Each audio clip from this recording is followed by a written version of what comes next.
I have a few news stories for you from Ethiopia and Sudan. Firstly, Sudan.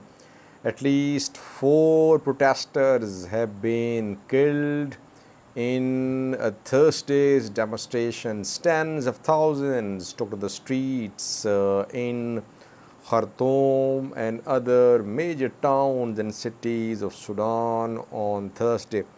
Secondly, despite government's attempts to crush student protests in the Amhara region, today a massive demonstration was seen at Gondar University of the Amhara region.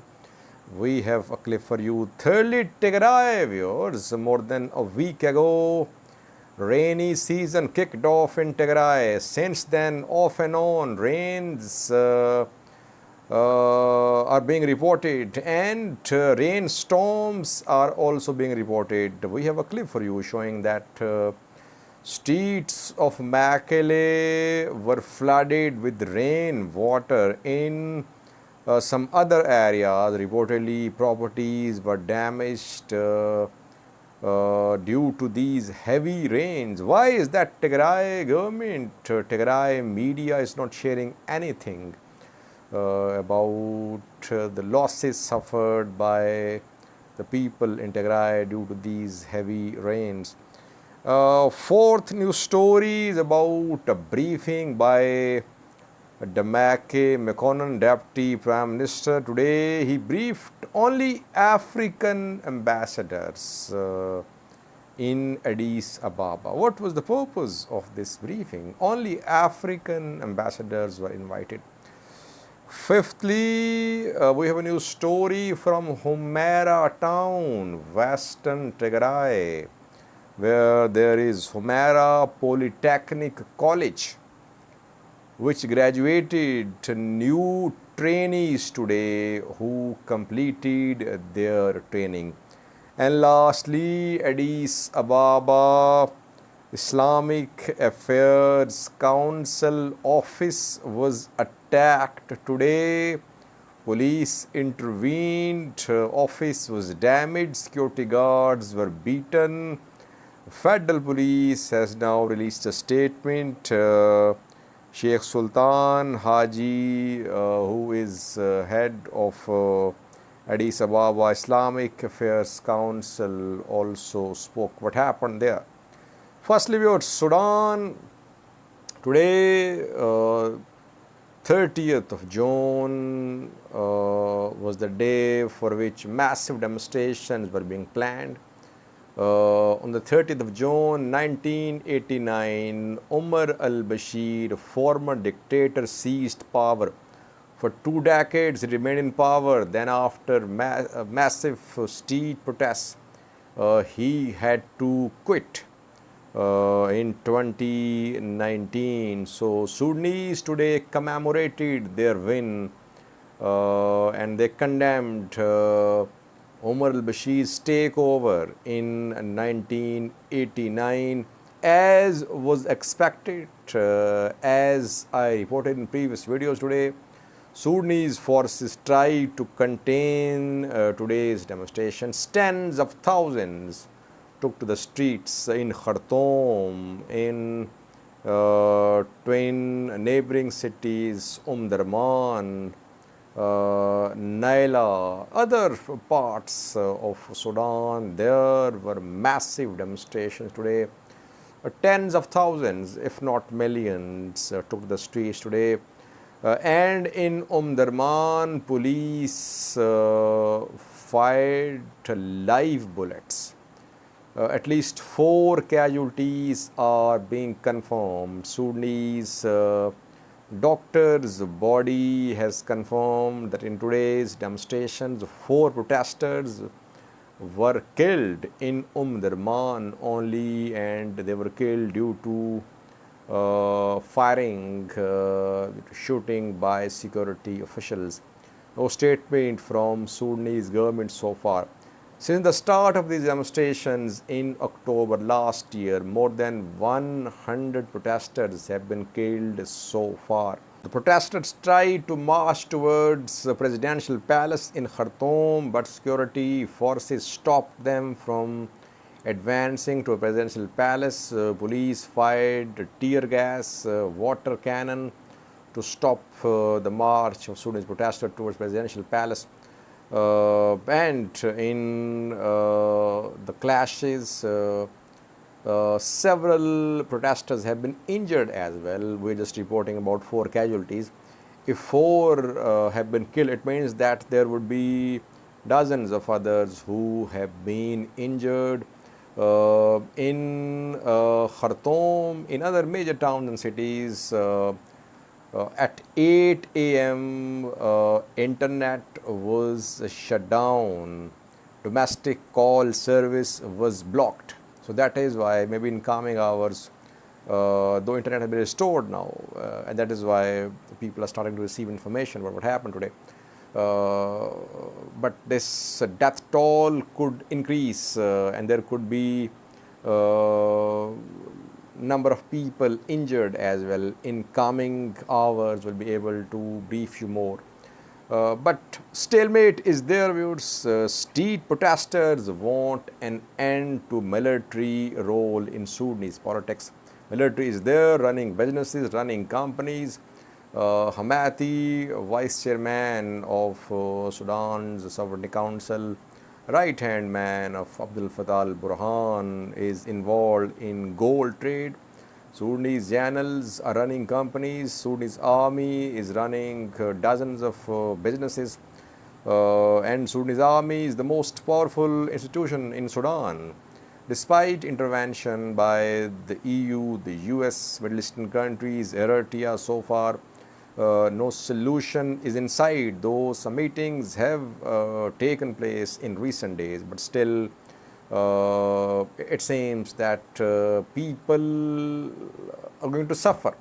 They are suffering due to rising food prices, due to inflation, unemployment. People are suffering, no solution in sight so far. Watch this video showing today's massive demonstrations, then next news story.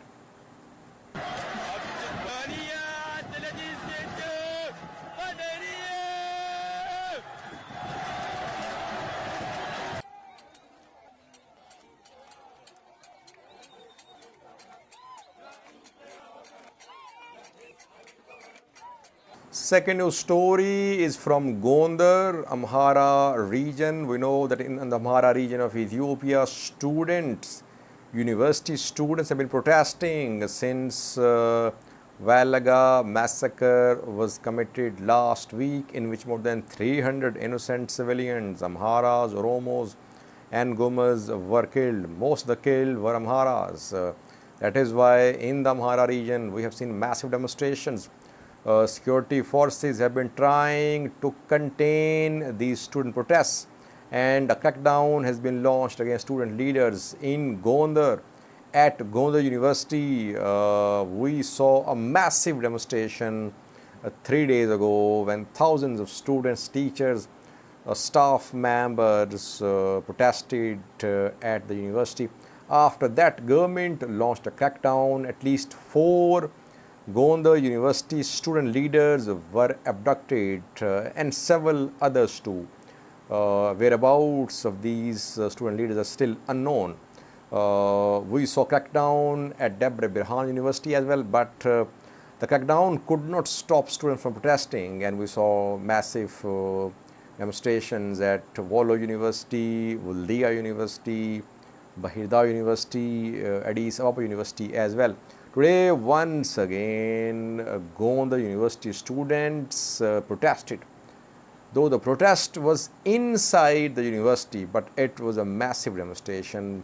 I have a clip for you showing thousands of students chanting slogans in support of Fano against ethnic cleansing, alleged ethnic cleansing, genocide of Amharas. Student movement is trying to gain momentum. Ethiopian government has realized that this student movement could turn into a street movement.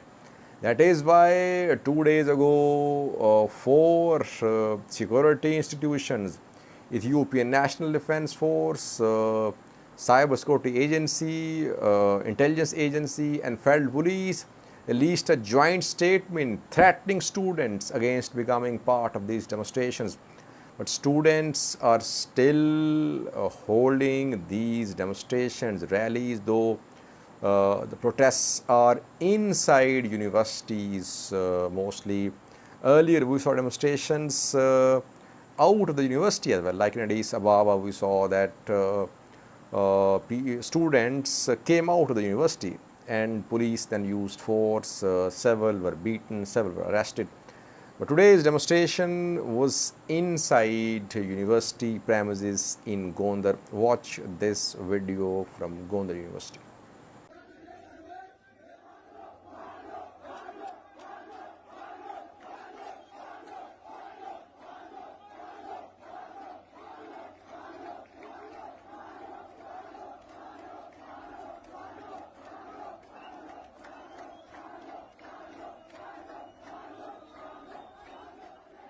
Thirdly was Tigray. More than a week ago, rainy season began in Tigray. Tigray farmers have been waiting for this rainy season. Rainy season leads to start of farming activities in Tigray, other parts of Ethiopia. But after the start of rainy season, heavy rainfall is being reported in some parts. And Tigray media is not covering the losses suffered by people due to heavy rainfalls, rainstorms, windstorms in some areas. In Selekalaga, there was a storm reportedly, some properties were damaged, no reporting by any Tigray news source. Then in Mekelle, streets were flooded with water due to heavy rainfall. But no videos. We have seen some videos shared on social media, but Tigray government, Tigray backed news sources, regional government backed news sources, Tigray TV, they have not extensively covered the losses suffered by people due to heavy rainfall in some areas. We have a clip for you. The clip is from Mekelle reportedly, where in some parts of the city, due to heavy rains, it seems as if there was a flood in Mekelle. I think Tigray TV, DWTV should cover. Yes, if there are problems in Tigray, if the streets have been flooded, it does not mean that media should not cover it. It's the responsibility of Tigray regional government to handle this crisis, if there is crisis. These videos show that there are problems, and Tigray's disaster management authority will have to step up its efforts to counter the problems caused by heavy rainfall.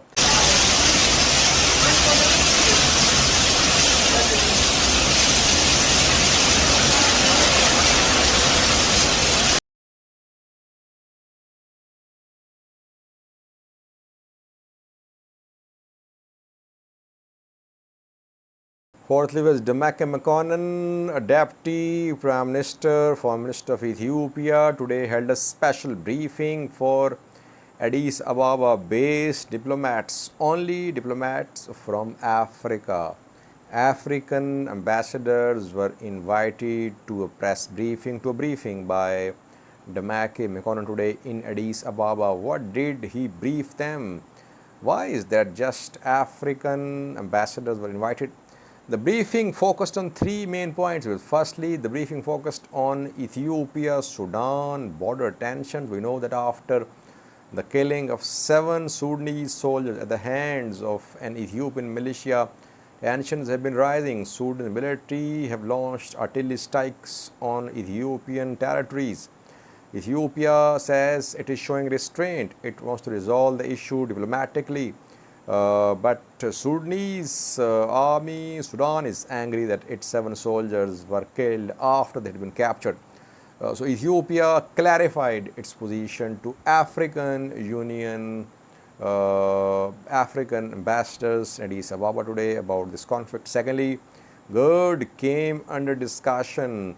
Third filling is about to start. Before that, a campaign against Ethiopia will intensify. And last year, when we saw this campaign, African countries stood behind Ethiopia.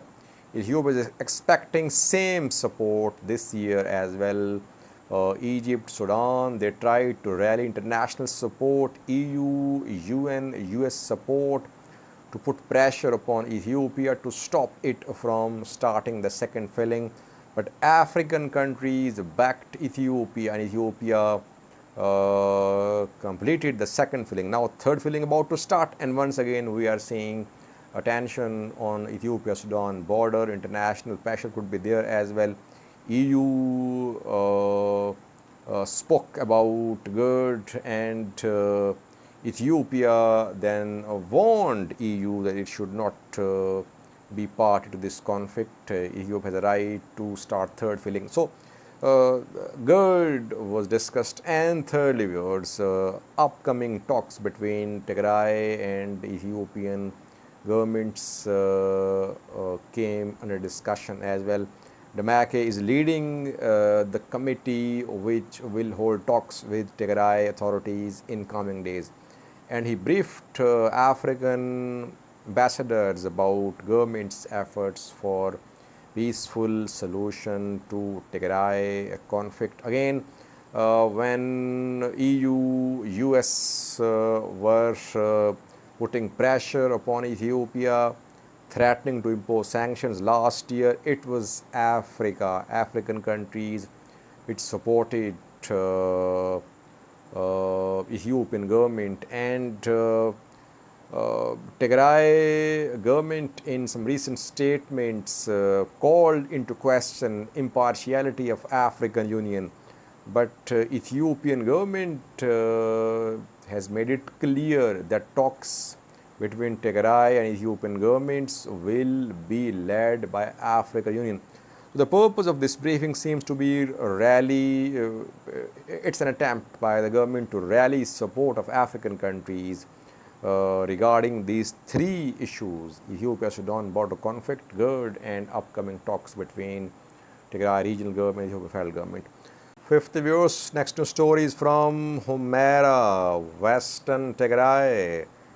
Disputed territory between Tigray and Amhara regions. In Humera, there is a polytechnic college called Humera Polytechnic College, and today it graduated new trainees. 250 trainees completed their training at this college. A graduation ceremony was held. Gondar Polytechnic College Dean also attended this ceremony. The important thing is that out of 250 students, 250 trainees, 73 are from other parts of Tigray like Aksum, Shire. These 73 were displaced, and they received this training at Humera Polytechnic College.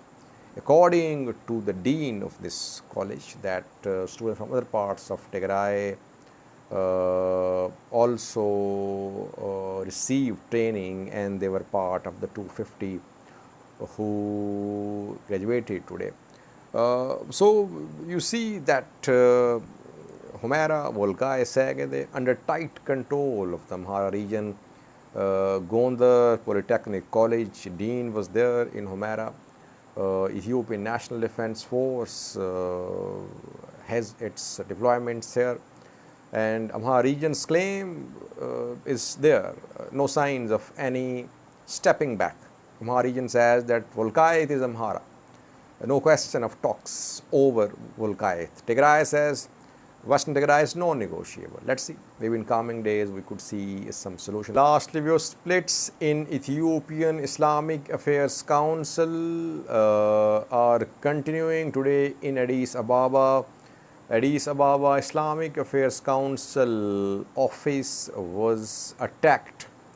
Police intervened, attackers, some of them were arrested, and after that federal police issued a statement Federal police says that some extremist forces are trying to disturb peace and stability by using internal and external agents. And today's attack on Addis Ababa Islamic Affairs Council was an attempt to create religious conflict.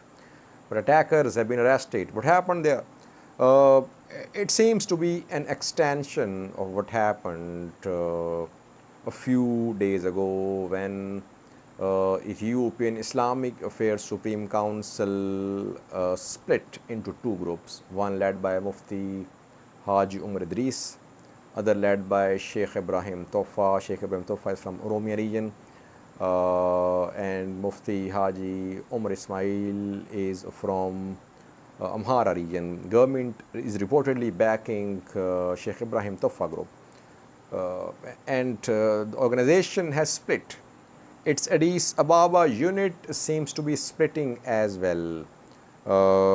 Sheikh Sultan Haji, who is president of Addis Ababa Council, talked to some news outlets, and he accused some other Muslim factions that they attacked Islamic Affairs, Addis Ababa Islamic Affairs office today in Addis Ababa city.